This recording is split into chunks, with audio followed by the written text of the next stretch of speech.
How do you get more tax-free money? Well, that's our topic for today of how to potentially get more money in your pocket to use without having to pay the IRS. Welcome to the Your Life, Your Money podcast with Scott Searens, teaching you how to thrive in life, wealth, and retirement.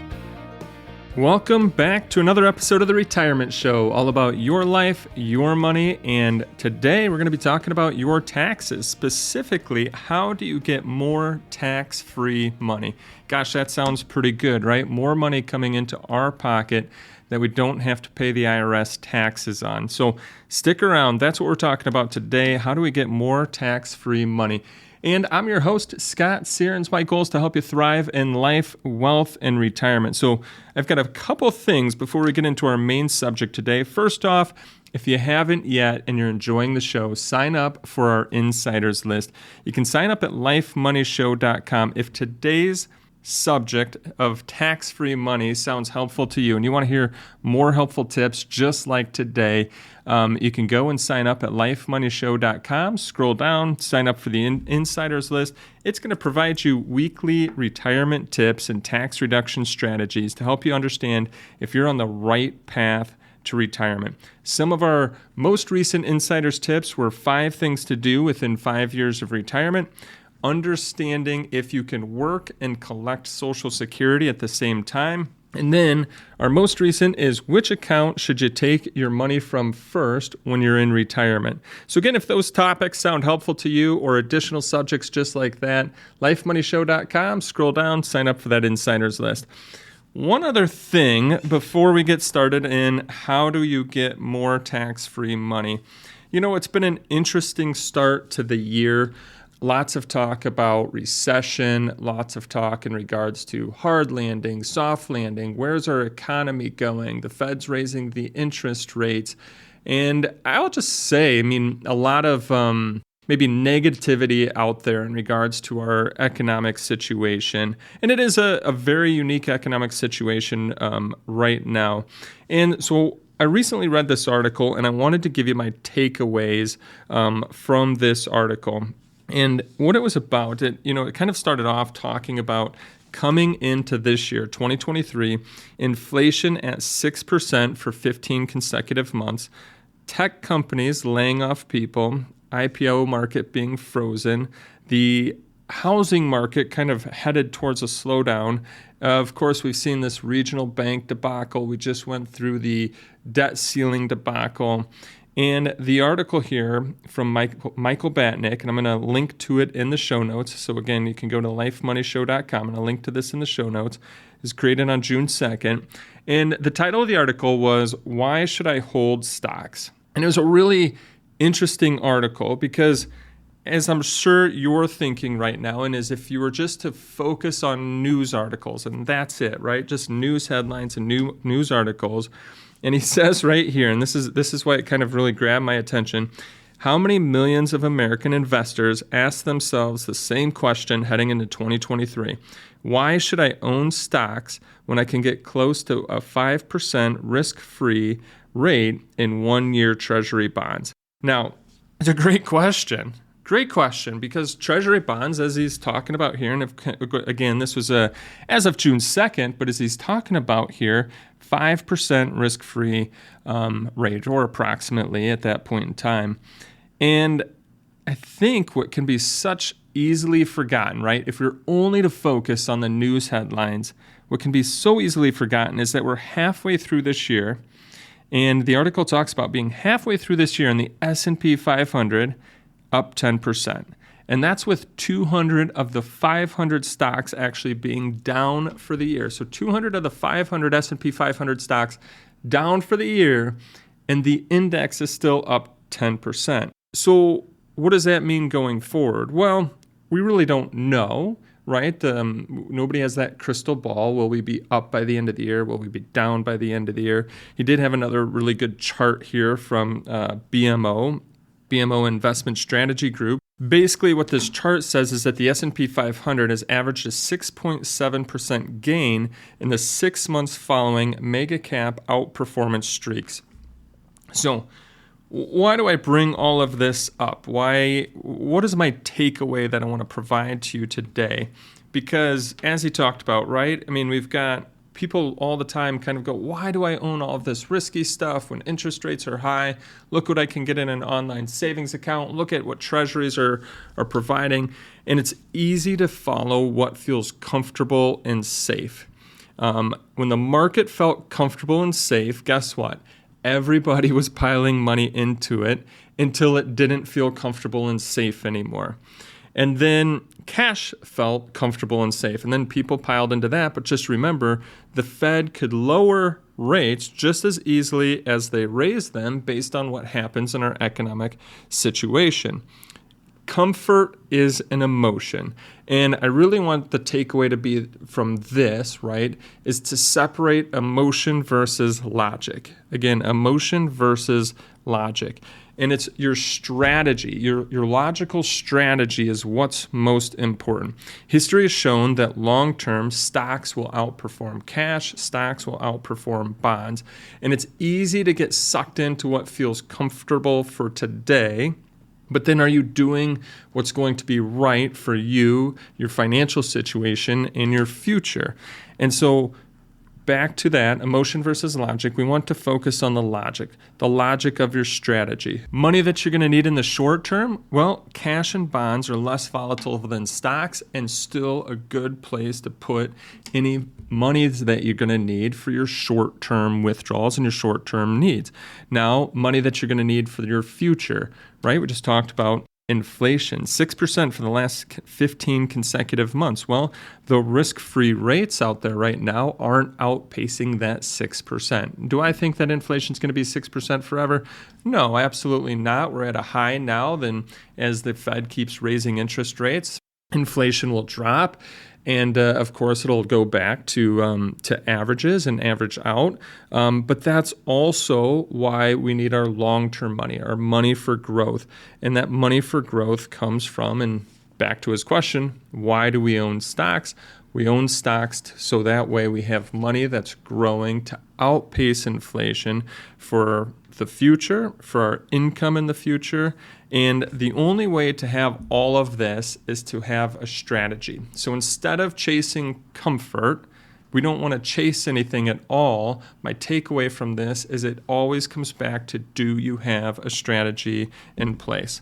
So again, you can go to lifemoneyshow.com, click on today's show, look at the show notes. We'll have a link to that blog post there. Hopefully you find it to be helpful. Hopefully you find it to be insightful. I thought that there was a really good takeaway from it as of, yes, there are some really high interest rates out there, and we want to take advantage of all of that for our short-term money. But however, we also do need to own stocks, do need to own equities, do need to own funds that hold equities in the event that we want money out there growing to outpace inflation and to help us so that way we'll have income for our future. Okay, so now for our main topic for today's show, how do you get more tax-free money? And, well, I guess my question is there really such a thing as tax-free money? And I'm going to say kind of. You're going to see one of the items on our list today where it actually is purely tax-free money. But if you even think about the Roth, right, the Roth IRA, Roth 401k, you still have to pay tax up front, and then it grows tax-free. So I think really the question is how do I get more tax-free gains from my money? So let's just rephrase the whole thing. How do I get more tax-free gains? Which one portion of that then is how do I get more money into the Roth? And so first off, here's some ways then to get more money into the Roth so that way you get tax-free gains and future tax-free income. Okay, so first off is just making contributions to a Roth. Now, there are ways to make contributions where you don't have any sort of wage limits, meaning you are not limited to be able to put into the Roth or not.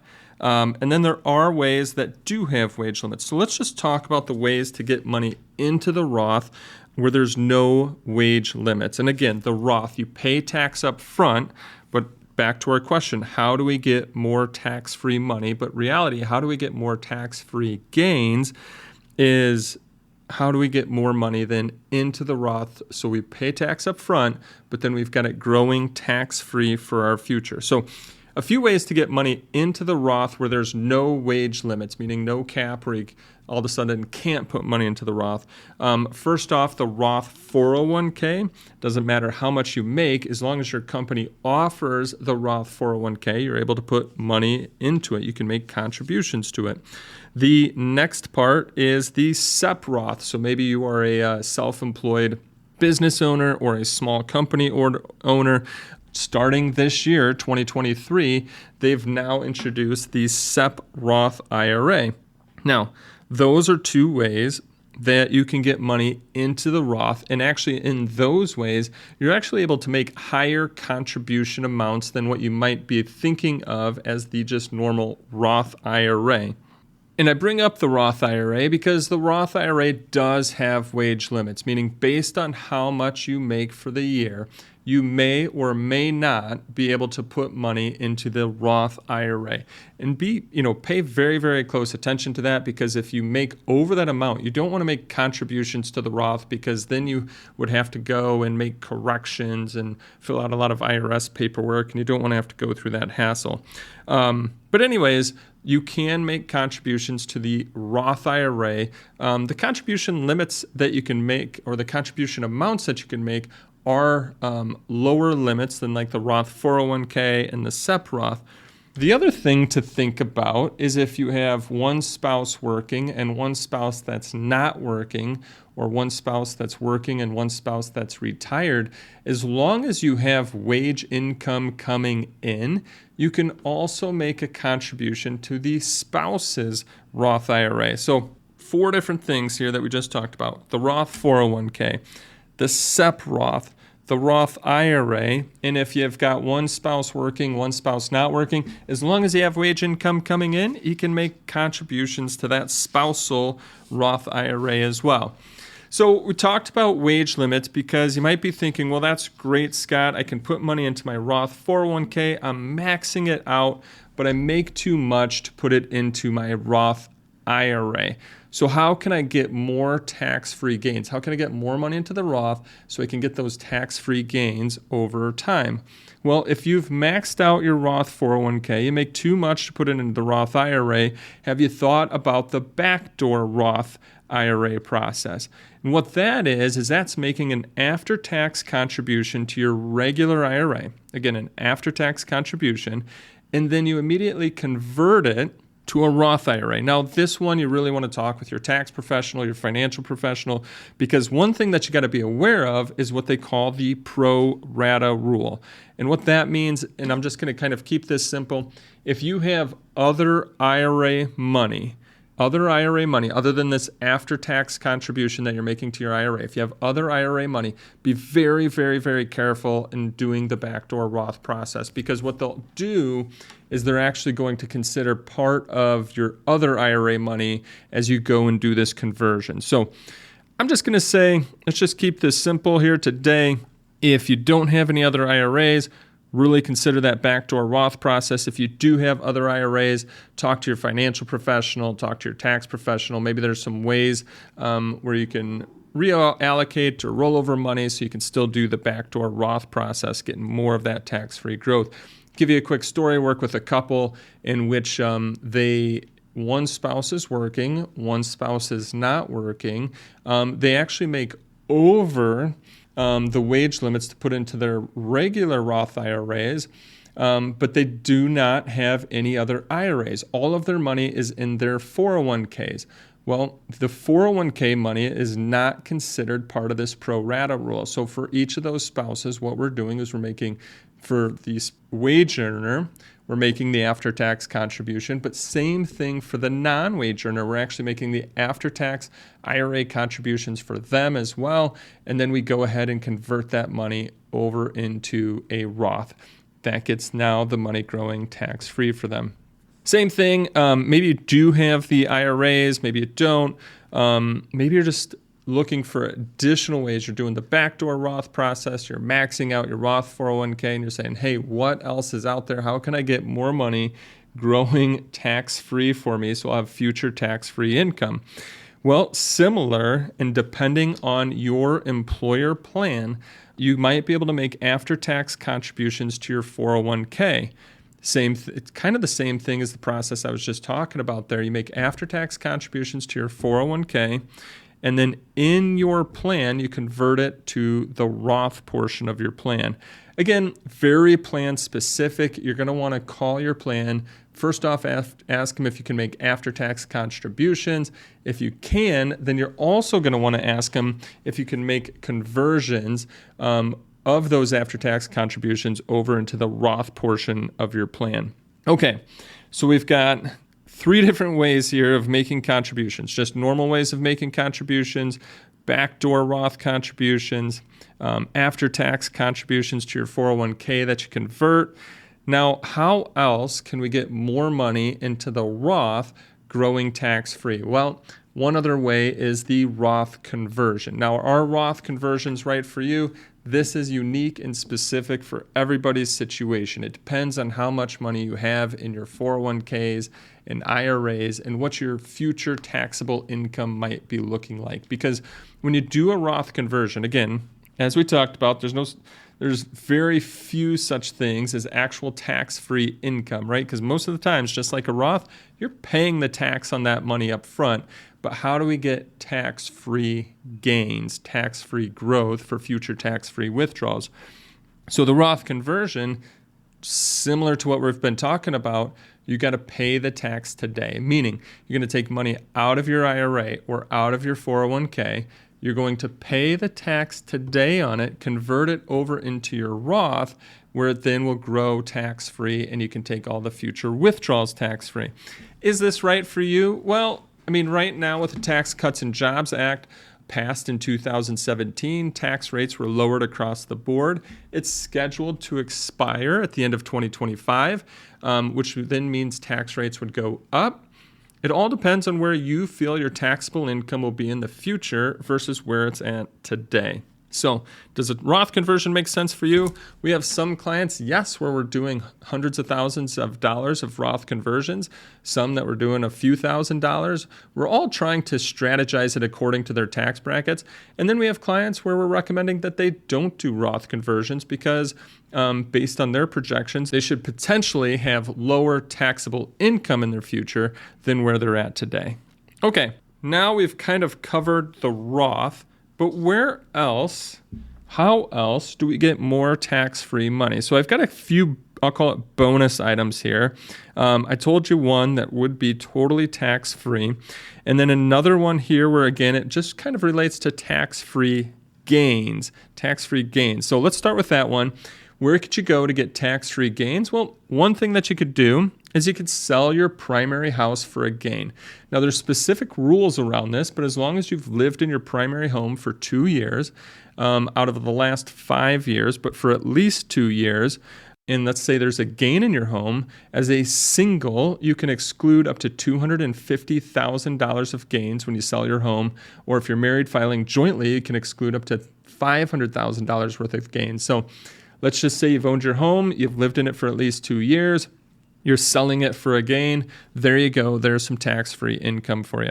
Now, the last one here, if you follow all the rules, actually totally tax-free. Money that you would not have paid taxes on and you would get to use tax-free. And how does that work? Well, it's called your health savings account.